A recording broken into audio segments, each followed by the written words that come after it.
휘둘리지 않고 소신을 지키면서 투자하는 투자법, 민재기 역발상 투자입니다. KB증권 프라임센터 민재기 팀장님 오셨습니다. 어서 오십시오. 네, 안녕하세요. 시황부터 점검하겠습니다. 어제 중국이 금리 인하했는데 찔끔이어서요. 중화권 증시 밀렸고요. 중국 경제 위기, 미국의 국채 금리가 계속 오르고, 네. 엔비디아는 상승하고 헷갈립니다. 시장을 좀 점검해 주십시오. 네. 어제 중국이 이제 금리를 인하를 네. 했습니다. 그럼에도 불구하고 시장의 중화권 증시의 반응은 좀 뜨뜻미지근했다라고 말씀드릴 수 있을 것 같고, 오늘도 중화권 증시는 보합권에서 그냥 혼조세로 지금 출발하고 있는 그러한 흐름입니다. 그림에서 보시는 것처럼 얼마 지나지 않았는데 금리를 또 한 차례 이렇게 인하를 했는데 기대했던 거에 못 미쳤다. 그러한 평가들이 어제는 좀 나오고 있는 것 같아요. 부동산이 지금 문제가 되고 있는데 부동산에 영향을 주고 있는 그러한 5년 만기, 5년 금리짜리는 그대로 동결을 유지하다 보니까 그러한 부분이 좀 있었지 않았을까라는 생각을 가져볼 수 있을 것 같습니다. 자, 중국의 금융시장의 불안감이 여전히 좀 지속이 되고 있는 가운데 이제 시청자분들은 요 15레이트라는 이 부분을 가지고 한번 체크를 해보시면 좋을 것 같은데, 저도 이제 최근 들어서 한 2주 전부터 계속 이 금리를 매일매일 체크를 좀 하고 있는데요.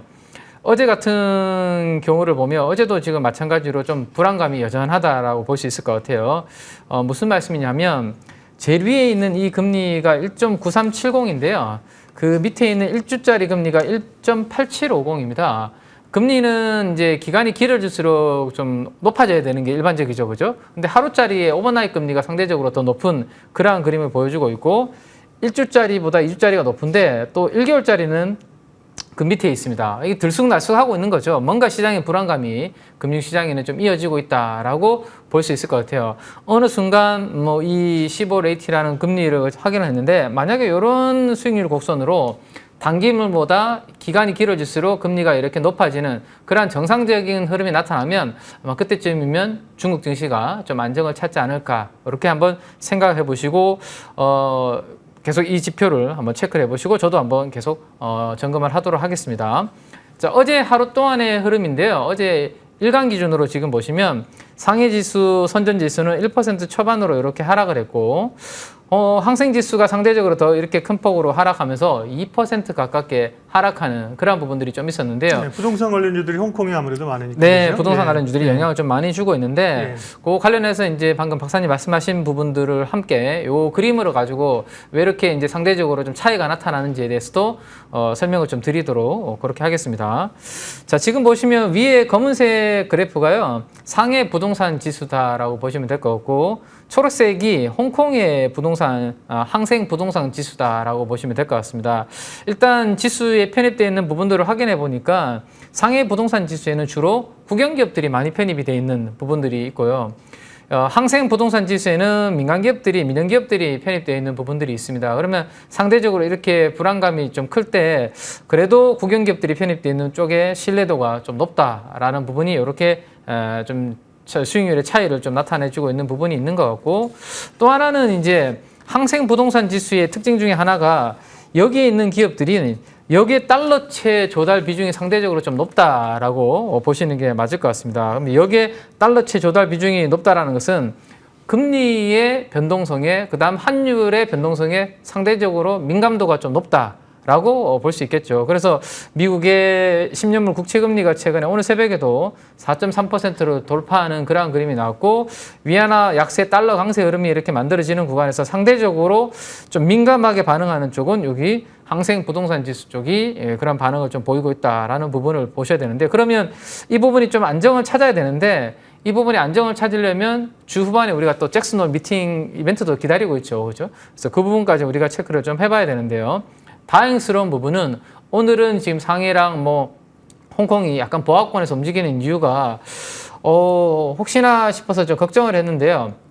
다시 달러당 7.32위안을 돌파해서 위안화가 아주 약하게 움직일까봐, 그러면 이제 조금 전에 보셨던 것처럼 이제 여기에 달러채 조달 비중이 상대적으로 높은 거기는 여전히 불안감이 커질 수 있기 때문에 걱정을 했는데, 다행스럽게 오늘 새벽부터 해서 이 달러 위안 환율이 7.3위안 아래로 내려와서 살짝 위안화가 조금 강세로 안정을 찾으려고 하는 모습이 나타나고 있습니다. 그래서 이 부분을 좀 장중에 계속 우리가 모니터링을 당분간은 좀 해야 될 것 같아요. 이 그림이 아래쪽으로 이렇게 내려와야 위안화의 강세 흐름으로 보시면 됩니다. 이 그림이 조금 내려오기를 기다려야 되고요. 또 하나는 이제 달러채 비중이 높으니까 이게 금리에 연동을 많이 하죠. 금리가 계속 저렇게 올라가 버리면 뭐 앞으로 조달하는 데 있어서 롤오버 하는 데 있어서 또 비용이 상대적으로 계속 많이 들어갈 테니까 부담이 역시나 될 수밖에 없겠죠. 그래서 1년 추이로서 지금 신고가로 전고점을 미국 10년물 금리가 이렇게 뚫어버렸는데요.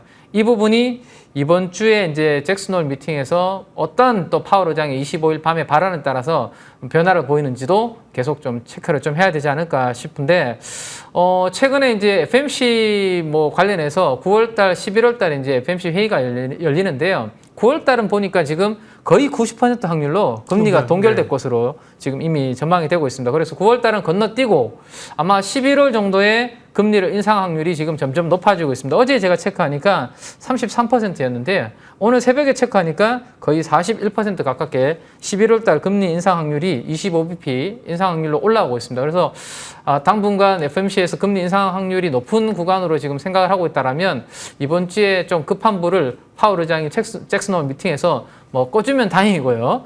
꺼줬을 때 위안화가 좀 안정을 찾는지 여부 전체적으로 좀 체크를 하시면 될 것 같습니다. 자, 그럼에도 불구하고 뭐 시스템적 위기나 우리 이걸 뭐 그 리만 브라더스 서프라임 사태와 비교하시는 분들이 좀 계신 것 같은데, 제가 봤을 때 아직까지 그렇게 걱정하기는 좀 이르지 않나라는 생각입니다. 제일 중요한 것은 이제 그 국가가 가지고 있는 GDP 대비해서 외채 비중이 얼마나 되느냐를 봐야 되는데 2020년도를 고점으로 오히려 중국의 GDP 대비해서 외채 비중이 이렇게 좀 감소를 하고 있기 때문에 아직까지 그 정도의 상황은 아니다. 다만 단기적으로는 금리와 환율에 좀 민감하게 좀 반응을 할 수 있으니 이번 주까지는 그 부분을 좀 지켜보시면서 경계감을 좀 가지실 필요가 있겠다라는 것으로 정리를 좀 해드리겠습니다. 중국 중심으로 시장 현황 분석하셨습니다. 중국은 말씀하신 것처럼 뭐 블랙스완, 검은 백조는 아니고 회색 코뿔소라고 표현합니다. 그냥 위기가 그냥 눈에 보이지만 진행되는 그런 거기 때문에요. 네. 영향은 상대적으로 덜해 보이는 거고요. 어쨌든 시장의 중심은 반도체하고 2차 전지가 네네네. 핵심에 서 있습니다. 2차 전지들도 다시 좀 돌아서는데 다음 달에 2차 전지 인버스 ETF, 그러니까 거꾸로 투자하는 거죠. 이게 생긴다고 하는데 2차 전지 가지고 계신 분들은 왜 이런 걸 만들어? 맞습니다. 이런 생각하실 텐데 얘기 좀 해주세요. 네, 그래서 저는 이제 이거를 뭐 일부러 인버스가 나오니까 하락해야 된다 이건 아니고 이 상품이 나오니까 이 팩트를 그냥 전달을 해드리는 거로 좀 항상 그 상반된 의견이 있는 거죠. 네, 참고를 해주시면 좋을 것 같아요. 자, 일단 이건 처음인 것 같아요. 보통 우리가 인버스 ETF가 시장에 한 40개 정도, 뭐 40개에서 50개 정도가 상장돼 있는 걸로 제가 알고 있는데 대부분이 뭐 채권이라든지 원자재, 뭐 지수 선물 뭐 이런 부분들로 돼 있는데 이렇게 특정 업종이나 종목이 구성되는 것 가지고 인버스 ETF가 우리나라에는 거의 처음 출시가 아닌가 저는 그렇게 생각이 되는데요. 일단 KB자산운용에서 9월 중순 정도에 인버스 ETF를 출시할 거다라는 건데 이게 그냥 골라서 사는 게 아니라 시가총액 1위부터 10위까지 순서대로 그냥 10개 종목을 역방향으로입니다. 그러니까 한 배 방향으로 이렇게 떨어지면 수익이 나는 그런 ETF가 출시된다라고 보시면 될 것 같습니다. 근데 조금 오해를 하시는 분들도 계시는데요.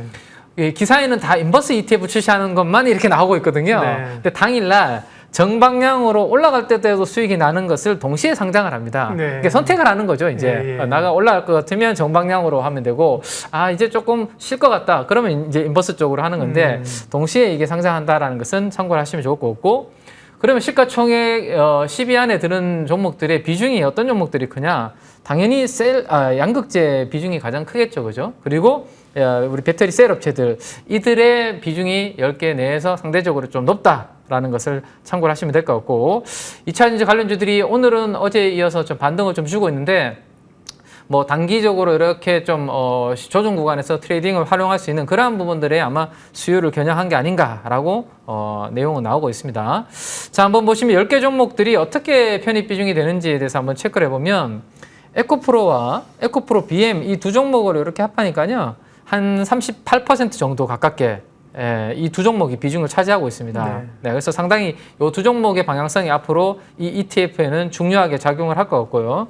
그 다음에 배터리 셀 업체가 이렇게 3개 들어가 있고, 딱 봤을 때 양극재 관련된 좀 비중이 상대적으로 좀 많이 높다. 라고 그렇게 좀 보여집니다. 그죠? 포스코 홀딩스는 없네요. 네, 예. 포스코 홀딩스는 여기 안 들어가 있는 상태고, 그다음에 오늘 좀 주가가 좀 많이 오르는 대주전자재료 같은 이러한 네. 뭐 응급재들은 상대적으로 조금 빠져 있는 그런 부분으로 보시면 될 것 같습니다. 네. 자, 우리가 그러면 뭐 이 종목들이 뭐 빠진다 이런 것보다는 제 생각에는 워낙 이들 종목들 소수 종목들로 인해서 시장이 좀 등락이 같이 막 연동이 되고 있고, 이들이 막 움직이면 전체적으로 상승 종목수는 좀 줄어드는 그런 흐름이 나타나고 있으니까, 오히려 이렇게 이제 이런 상품들이 만들어지면 이 관련된 종목으로 조금 시장이 과도하게 좀 쏠리거나, 아니면 지수가 전체 지수는 오르는데 종목들은 하락하는 움직임이 나타날 수 있잖아요. 그죠? 그런 부분들이 많이 나타나는데, 그런 부분들이 좀 완화되기를 이런 상품들이 나오면서 한번 기대를 해보고, 그러면 어떤 쪽에 상대적으로 그러면 혹시라도 이 상품 이후에 주목을 받을까라는 것을 보면, 지금 10개 종목에 빠져있는 쪽이 분리막과 전해, 그리고 대주전자재료와 같은 상대적으로 응급제 쪽 하는 이런 기업들은 지금 그 인버스 ETF에서 빠져 있거든요. 예. 네, 그래서 오히려 제가 봤을 때는 좀 그동안 이제 많이 올랐던 종목들은 뭐 조금 고민하게 되는 그런 부분들이 생긴다면, 상대적으로 IRA 관련해서 이제 부품으로 분류가 되면서 좀 수혜를 볼 수 있는 분리막과 전해, 그리고 실리콘 응급제가 이제 많이 이제 투자가 되고, LFP 이야기가 지금 많이 나오고 있는데, 이쪽으로 인해서 또 투입량이 증가하는 이쪽 영역에 대해서 시장이 또 한번 새롭게 한번 고민하게 되고 연구하게 되는 그런 부분이 좀 생기지 않을까라는 것을 한번 생각해 보면 좋을 것 같습니다. 네, 2차 전지 하락에 베팅하는 인버스 ETF만 출시했다면 여기 아마 항의 전화가 많이 가고 업무하시기 어려울 텐데 그것만 아니라 이제 다양한 순방향으로 ETF도 함께 만들었다. 그만큼 전체적으로 ETF 2차 전지에 대한 시장의 관심과 성장성은 여전하다. 네, 네네. 이렇게 해석하면 될 것 같고요. 시장의 변동성이 크고 전반적으로 조정이니까 약간 경기 방어주 성격의 관심을 갖자라는 시각도 있는데, 그런 대표적인 기업들이라면 어떤 걸까요? 원래 같았으면 우리가 이제 음식료 중에 라면이 상대적으로 좀 경기 방어주, 우리가 뭐 경기 힘들어도 그렇죠. 라면을 예. 먹고 하니까 뭐 그런 부분이 있었죠. 그래서 급등했죠. 네, 급등했죠. 농심도 좋았고 삼양식품도 좋았습니다. 최근에 이렇게 수출 보면 데이터 자체가 잘 나오다 보니까 실적도 잘 나오는 그런 모습들이 있었는데요. 최근에 그러다 보니까 소비재의 성격을 가지고 있어서 꾸준하게 이제 매출과 이익은 나오는데, 이게 수출 쪽으로 뭔가 붙으면서 새로운 성장 모멘텀이 나오는 그런 기업들에 대해서 관심이 최근에 좀 증가를 하는 것 같아요. 대표적으로 여기에 보시면 소비재로서 클래시스도 여기에 들어가 있더라고요. 네. 그래서 미용 의료기기 쪽도 국내보다 해외 쪽으로 요즘 많이 수출되는 그런 부분도 있는데, 음식료 업종에 대해서 이렇게 기관 투자가들이 20일 동안에 누적 순매수 포지션이 계속 좋아지는 그런 모습들을 보여주고 있는데요. 제가 이제 개인적으로 최근에 실적 발표 이후에 관심 있게 보는 기업은 빙그레라는 기업입니다. 예. 네, 4개 분기 합산 차트 매출액을 그려보니까 이렇게 꾸준하게 성장을 하고 있습니다. 한 번도 역성장을 하지 않고 이렇게 올라오고 있는데, 매출액 성장보다 더 다이나믹하게 움직이는 부분은 영업이익 성장률입니다. 영업이익 보시면 이번에 2분기 실적을 넣어서 이렇게 같이 그려보니까 전고점을 완벽하게 돌파하는 아주 강한 성장이 나오고 있는데, 이게 내수보다는 수출 쪽에 모멘텀이 붙으면서 수출 성장률이 되게 잘 나오면서 지금 빙그레가 성장하는 부분들이 있는데요. 아마 요 아이스크림을 그래서 한 번쯤은 드셔보시지 않았을까 싶은데요. 그렇죠, 예. 네네. 이게 이제 메로나라는 아이스크림인데, 이런 아이스크림들이 국내가 아니라 해외 쪽으로, 우리 뭐 핫도그도 최근에 해외 쪽으로 많이 잘 팔리고 있다고 하는데요. K 아이스크림이라고 이렇게 또 붙이기도 하는데, 빙그레가 앞으로 이러한 수출 모멘텀과 함께 내수에서 수출 쪽으로 변화되는 부분으로서 좀 경기 방어주적인 성격이 가지고 있다라고 보시면 될 것 같습니다. 예, 민재기 역발상 투자 KB증권 프라임센터 민재기 팀장님과 시장 흐름들, 그리고 투자 아이디어 뽑아봤습니다. 고맙습니다. 네, 감사합니다.